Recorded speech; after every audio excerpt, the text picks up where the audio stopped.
Сәлем, қалайсыздар? Бүгін ешқашан жеп көрмеген кабачоктан, яғни кәдіден рулет жасаймыз.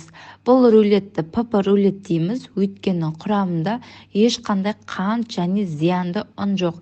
Бізге керек заттар кабачок, творог, какао, без глютен ұн, бал, жұмыртқа мен қопсытқыш керек. Ең алдымен кабачокты майда үккіштен өткізіп аламыз.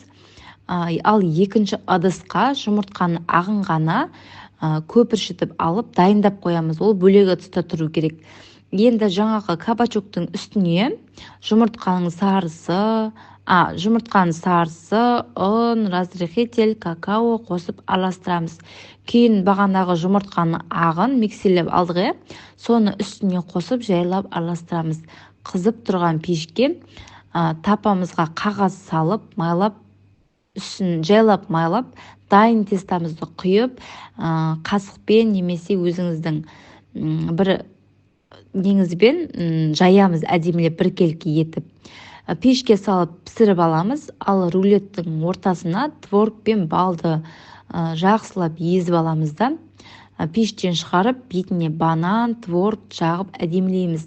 Өте дәмді болып шықты, жасап көрсеңіздер болады. Лайк басуды ұмытпаңыздар.